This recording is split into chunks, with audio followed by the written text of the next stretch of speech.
യോ guys what's up welcome back to another vlog. അപ്പോൾ ഇന്ന് എൻ്റെ പരിപാടി എന്ന് വെച്ചാൽ യമഹയുടെ MT-15 നമ്മുടെ ആലുവയിലൊരു ഷോറൂമിൽ വന്നിട്ടുണ്ട്. അപ്പോൾ അത് കാണാൻ പോകാനും ഭാഗ്യം ഉണ്ടെങ്കിൽ അവിടെ ടെസ്റ്റ് ഡ്രൈവ് ഉണ്ടാവും. വണ്ടി വന്നിട്ടേ ഉള്ളൂ, അപ്പോൾ ഉറപ്പില്ല. അവിടെ ടെസ്റ്റ് ഡ്രൈവ് ഉണ്ടെങ്കിൽ നമുക്ക് ടെസ്റ്റ് ഡ്രൈവും ചെയ്യാം. യെസ്, ഞാൻ എന്താ എത്തി യമഹ. ഇത് ആലുവയിലുള്ള വിജയ് യമഹ എന്ന് പറഞ്ഞാണ്. വിജയ്ഗിരി ഓട്ടോ ഏജൻസീസ് ആണ് ഇവരുടെ പേര്. ആലുവ പറവൂർക്കവലിലാണ് ഇവരുടെ സ്ഥലം. അപ്പോൾ അതേ ഇരിക്കണു MT 1 2 3 4 എന്നുണ്ട്. ഇതാണ് അവരുടെ ബ്ലൂ കളറ്, ഇതാണ് അവരുടെ ബ്ലാക്ക്. ഈ 2 കളറുമാണ് ഇപ്പോൾ അവൈലബിൾ.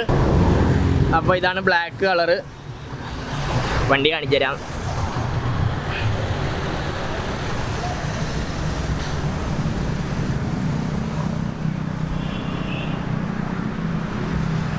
ഇനി ഇതാണ് അവരുടെ ബ്ലൂ, ഇതാണ് ബ്ലൂ കളർ.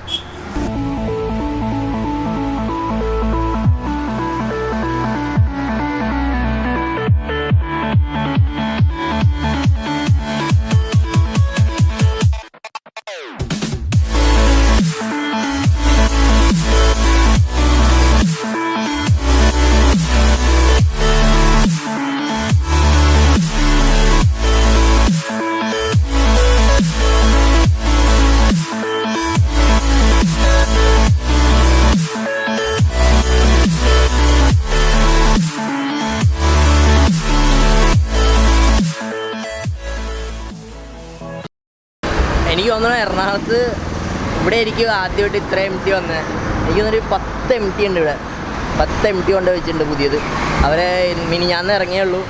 അപ്പോൾ ഡെലിവറി സ്റ്റാർട്ട് ചെയ്തിട്ടില്ല. അവർ ഈ ആഴ്ച തന്നെ അടുത്ത ആഴ്ച ഡെലിവറി സ്റ്റാർട്ട് ചെയ്യുമെന്ന് പറഞ്ഞേക്കണേ. അപ്പോൾ ഇതാണ് ഫ്രണ്ടിൽ നിന്നുള്ള ലുക്ക് വണ്ടിയുടെ. ഇങ്ങനെ ഇരിക്കും. ചെറിയ ഹെഡ് ലാമ്പാണ്. അതിൻ്റെ താഴെ ഒരു പ്രൊജക്ടറും മേളിൽ 2 പാർക്ക് ലൈറ്റും വന്നിട്ടുണ്ട്. ആ പ്രൊജക്ടറിൽ തന്നെയാണ് നമ്മുടെ ഡിമ്മും ബ്രൈറ്റൊക്കെ വന്നത്. പിന്നെ എൻജിനിലേക്ക് നോക്കുവാണെങ്കിൽ സെയിം R15 V3യുടെ സെയിം എൻജിനാണ്, പക്ഷേ ട്യൂണിങ് വ്യത്യാസമുണ്ട്. ഇത് ഇനീഷ്യൽ ഗിയേഴ്സിൽ കൂടുതൽ ടോർക്ക് വരാൻ വേണ്ടിയിട്ടുള്ളൊരു ട്യൂണിങ്ങാണ് ഇതിന് കൊടുത്തേക്കണത്. പിന്നെ മെയിൻ മാറ്റം എന്ന് വെച്ചാൽ ഇതിൻ്റെ സ്വിംഗ് ആം മാറിയിട്ടുണ്ട്. V3നെക്കാളും വേറെ സ്വിംഗ് ആമാണ്. V3യുടെ വ്യത്യാസമുണ്ട്.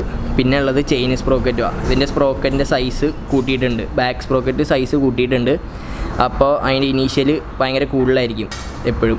അപ്പോൾ ഇതാണ് ബാക്കിൽ നിന്നുള്ള ലുക്ക്. LED ടെയിൽ ലാമ്പാണ് വന്നത്. പിന്നെ ഉള്ളതെന്ന് വെച്ചാൽ ഗ്രാബ് റെയിൽ. ഇത് ഭയങ്കര ഡിഫറെൻ്റ് ആയിട്ടുള്ള, വേറൊരു വണ്ടിയിലും കണ്ടിട്ടില്ല ഇങ്ങനത്തെ ഒരു ഗ്രാബ് റെയിൽ. ഭയങ്കര ഡിഫറെൻ്റ് ആയിട്ടുള്ളൊരു ഗ്രാബ് റെയിലാണ്. പിന്നെ എക്സോസ്റ്റ് വരുവാണെങ്കിൽ സെയിം V3യുടെ അതേ ഡിസൈനാണ്. അതുകൊണ്ട് V3യുടെ സെയിം ഡിസൈനാണ് ഇതിന് വന്നേക്കണത്.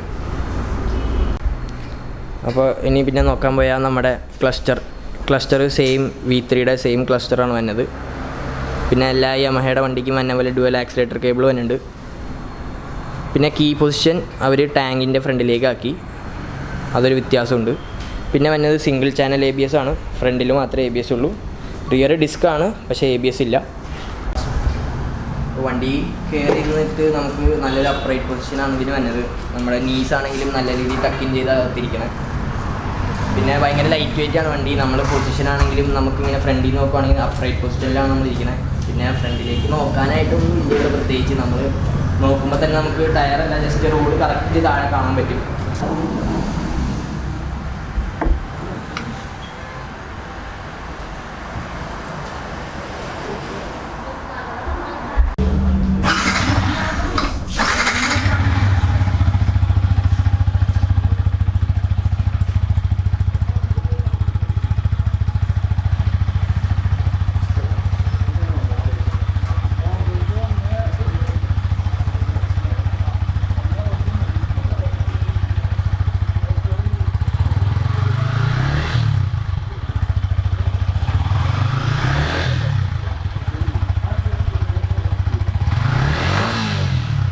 വില 1.63 ആണ് ഓൺ റോഡ് പ്രൈസ് വന്നത്. അപ്പോൾ അതിനനുസരിച്ച് ചെറിയ കൂടുതലായിട്ടാണ് എനിക്ക് തോന്നിയത്. പിന്നെ ബാക്കി നോക്കുവാണെങ്കിൽ വണ്ടി വെറുതെ അടിപൊളിയാണ്. ബാക്കി ഞങ്ങളിപ്പോൾ ഇവിടെ നിന്ന് ഇറങ്ങും. ടെസ്റ്റ് ഡ്രൈവ് കഴിഞ്ഞു. അപ്പോൾ ബുക്കിംഗ് വല്ലതും ഉണ്ടെങ്കിൽ ഓർക്കുക, ഇവർക്കാണ് ആദ്യം വണ്ടി കിട്ടിയേക്കണത്. നമ്മുടെ വിജയ് ഓട്ടോ പറവൂർക്കവലയിലുള്ള യമഹ, അവരുടെ കയ്യിൽ വണ്ടിയുണ്ട്. വണ്ടി വേണമെങ്കിൽ വേഗം വന്ന് ബുക്ക് ചെയ്താൽ പെട്ടെന്ന് തന്നെ കിട്ടുന്നതായിരിക്കും. വണ്ടി ഇപ്പോൾ അവരുടെ സ്റ്റോക്ക് ഉണ്ട്, ഇതിൻ്റെ ബാക്കിൽ കാണാം ഒരു 10 വണ്ടിയോളം ഉണ്ട് ഇവിടെ. അപ്പോൾ വേഗം വന്ന് ബുക്ക് ചെയ്താൽ നമുക്ക് വേഗം വണ്ടി എടുത്തിട്ട് പോകാം.